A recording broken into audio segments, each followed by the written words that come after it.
Welcome to the Mi 10T 5G tips and tricks and some hidden features. Now this is a Mi 10T 5G, the non-pro variant. I haven't been able to find any video on tips and tricks of this particular model, so I wanted to do this video myself, and here it is. Now remember that if you are already a Xiaomi user, you are going to find these tips and tricks familiar. And those of you who are using this phone for the very first time, or who are using the Xiaomi brand for the very first time, this video is going to be really helpful for all those users. So we are going to start it off with the camera tips and tricks first of all. In the camera application, first of all, it welcomes you with the photo mode. Now the HDR is turned off by default. I suggest setting it to HDR auto so that it automatically manages the highlights. And this is the AI. Keep the AI turned on because the AI really boosts the colors in your photos. Now in the photo mode, this is the ultra wide camera, and towards this side you can access the zoom options which go up to 10x digital zoom.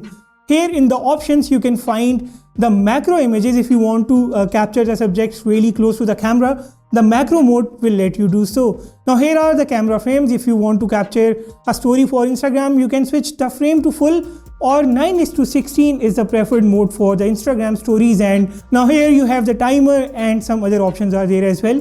So this photo mode is going to capture the images in the 16 megapixels mode because of the pixel binning mechanism of this camera. How do you capture the 64 megapixels images then? Well, you will go to the more options here, and in the more you will find the 64 megapixels option. Now remember that in the 64 megapixels option, the AI or the HDR are not going to work, and this mode is only good for capturing the landscape images. Similarly, in the more options you can also find the night mode. If you want to capture really good night mode shots, you can do so from this mode. This one supports night mode for the front camera as well. Within the same more options you find the short video, the panorama. There is a built-in document scanner if you want to use it, and we have the vlog option. If you want to shoot a vlog with your phone's front camera, this is going to help you. Similarly, you have the slow motion option as well. The slow motion works for the front camera too, and you can change the slow motion resolution from these options. For example, for the rear slow motion, you have the 960 fps at 720p, and okay, so the 960 fps at 1080p, the 240 fps or the 120 fps mode. This is how the slow motion is going to work. And then in the more options, the time lapse, the dual video will let you use the front and the rear camera of the phone at the same time. This is a rear camera and this is a front camera. There is a long exposure. If you want to capture those amazing light trails or the waterfall shots, you can just use a long exposure. You have some options here: moving crowd, neon trails, the oil painting, light painting, starry sky, and the star trails. And then we have the clone. If you want to capture yourself, if you want to clone yourself, this mode is going to help you out. This is how it's going to clone you. You can see that the same person can be seen thrice or twice in a photo or in a video. And the last option is the edit. If you want to bring any of these options into the camera tray, you can just drag and drop these options. And let's take a look at the pro mode of this phone. Now the pro mode is really nice. It gives you the white balance, the focus, the shutter speed, the ISO, exposure, and the lens choices. If you click on this button, you can see that you have the raw option here for the photos. Now the raw option is going to be really useful if you want to capture those big images for post-processing. This is going to be useful. We also have the pro video mode in this phone. The pro video mode works just like the pro photography mode. Here is the 8K resolution option, and you have the further resolution options here.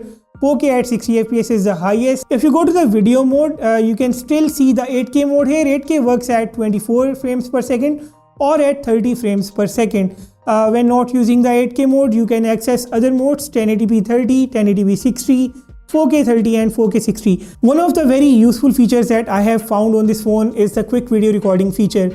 If you long press the shutter button, it starts capturing a short video. You can change this button settings and set it to capture a burst shot image instead. If I keep the volume up button pressed for a while, it also starts capturing a short video. Now these keys can be configured using the settings of the camera application.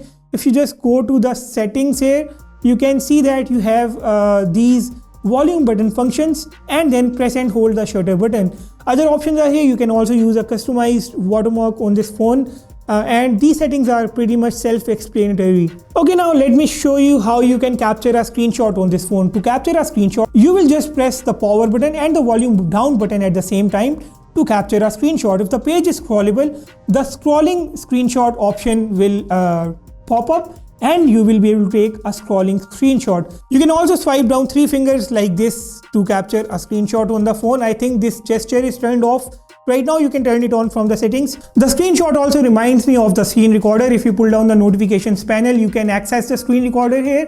Pressing it will simply start the recording. If you want to access the settings of the screen recorder, you can just long press the screen recorder button, and here it will first take you to the screen recordings, and here you have the resolution, the video quality, orientation, what sounds do you want the screen recorder to record, the frame rate, and all the other options are here. Okay, let us now take a look at the home screen settings of this phone. Just long press anywhere on an empty area on the screen of this phone, and here click on the settings. First of all, you have the transition effects. You can change the transition effects of the phone's application windows, and then similarly here you have the default screen option. You can set one of the screens as default, and the home screen layout. If you want to fit more icons into the home screen of your phone, I suggest setting it to 5:6. This will just reduce the size of the icons and fit more icons in one screen. Next up, in the same settings, we have the fill cells of uninstalled applications. It will automatically sort out the space for the uninstalled applications. The lock home screen layout will lock all the applications and elements on the home screen. Accidental touches or any kind of other touches will not be able to move your icons here and there. In the more options, you have the default launcher, which is system launcher, home screen with app drawer. If you don't want to use the app drawer, you can turn on the regular home screen mode. The Google Discover is there, and then shake to fill empty cells. Icon size, you can reduce the icon size to extra small, or you can change it to extra large as well. I have set it to small and I pretty much like it right now in this state. Similarly, in the same settings, you also have the global icons animations. If you want to change animations, you want the animations to take effect on across the entire device. We have the show memory status. This will give you the real-time status of the RAM of your phone, and the blur app previews. If you will go to the recent applications, the blur app previews will blur the previews of all the applications that are open in the recent applications. Let's get into the notifications panel of this phone. First of all, this phone uses the new control center. Now, what if you don't like this control center? Well, you can change it back to the typical MIUI notifications panel as well. To do so, you will go to the settings of the phone, and in the settings you will go to the display. In the display, you will go to the bottom full screen display, and here go to the control center and the notifications. Now here you can see that you have the use new control center feature. If you turn it off, you can see that your control center has switched itself back to the iconic notifications panel of the MIUI devices. But I like the new control center, which looks more like the iOS, so I want to use that, which is why I keep it turned on. In the control center, we have some really useful options. I have turned on the new control center again, and here first of all you can see that the scanner, this is the same scanner that we had in the camera application. We have the dark mode. If you like the dark theme on your phone, you can turn it on. The do not disturb, the battery saver, and the ultra battery saver.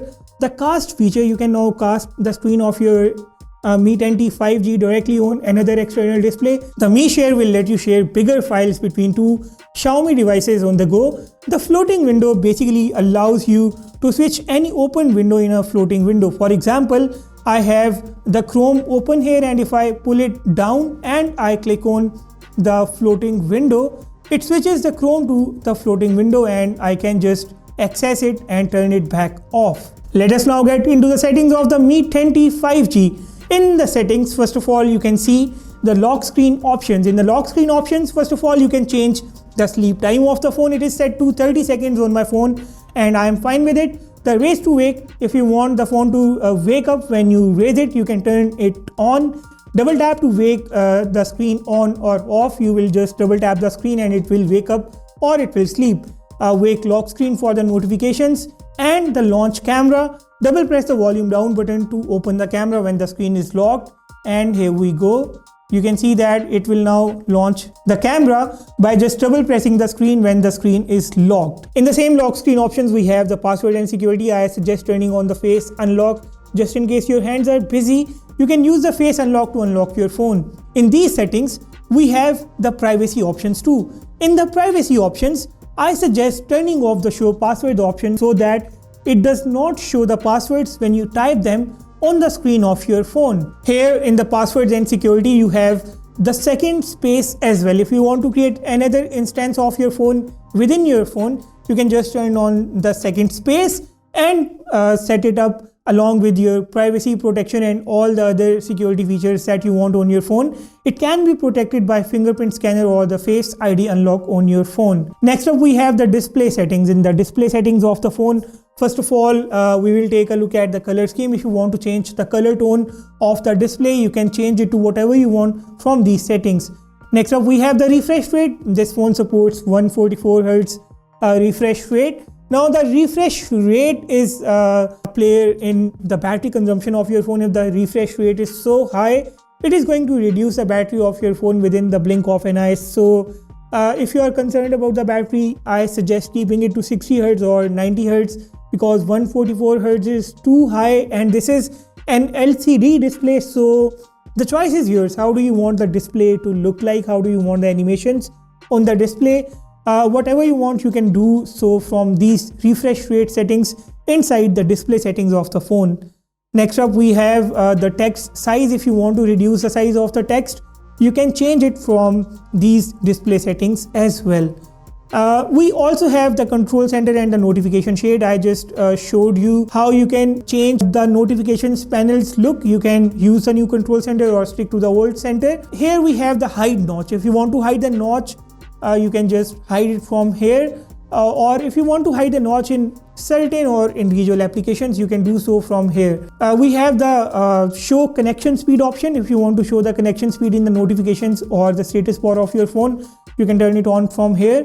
Show carrier when the device is locked can be turned on from here. Similarly, we have the battery indicator. How do you want the battery indicator to look on your phone?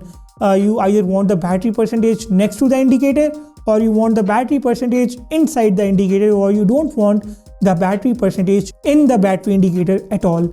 You can also edit the carrier name from here. You can set a custom name for both the carriers in your phone. Next up, we have the full screen mode. If you want to enforce the full screen mode for the applications that are not using the full screen mode by default, you can do so from here. You can also turn off the full screen mode for the applications that you don't like using while that left top corner punch hole is visible. Next up, we have the full screen display. This full screen display will let you turn on the full screen gestures, which will actually remove the buttons from your phone and turn on the navigation gestures instead. The screen looks better now, but I like the buttons because of the accessibility, so I like them. Similarly, you can mirror the buttons. You can shuffle the order of these buttons. You can see that the back key has moved here now. There are the button shortcuts. You can long press the home button to launch the Google Assistant, and all these other pairs are here. You can configure them according to your own choice. Next up, we have the sound and the vibration options. Now, one of the very nice features of this phone is that it has the haptic feedback. You can change the haptic feedback level from here. Other settings are pretty much self-explanatory, but I want to show you the sound effects settings as well. You can first of all change the presets to smart music, video, or the voice, and then you can turn on the visual effects for the music that is playing on your screen, and you can also set the screen to keep awake while the music is playing with these visual effects being shown on your screen. In the additional settings, you can find the settings to turn on or off the dial pad tunes, taps, sounds, screen locking sound, screenshot sound, delete sound, and this is pretty much it with the sound settings of this phone. Next up, we have the notifications. First of all, you have to decide how do you want the notifications to look on the lock screen or in the notifications panel. These are the 3 notification templates that you have on your phone. Now the battery performance settings. I suggest scheduling the power on or off at some order so that your phone automatically refreshes itself every once in a while.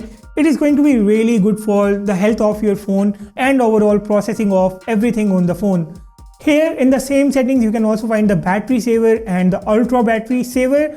You can turn on one of these when it's needed. Next up, we have the apps. In the apps, we have the dual apps. You know that you can use the dual instances of some of the applications on your phone, for example, the Instagram, Facebook, WhatsApp, and Twitter. There are many other applications that support this feature. Any application that supports this will appear in the list of this recommended list here. You can just turn on another instance and start using a second account within your same device. Similarly, we have the application lock. If you want to lock some of the applications, the built-in app lock will let you protect all your private data in the applications. Next up, we have the additional settings of the phone. In the additional settings, first of all, we have the gesture shortcuts.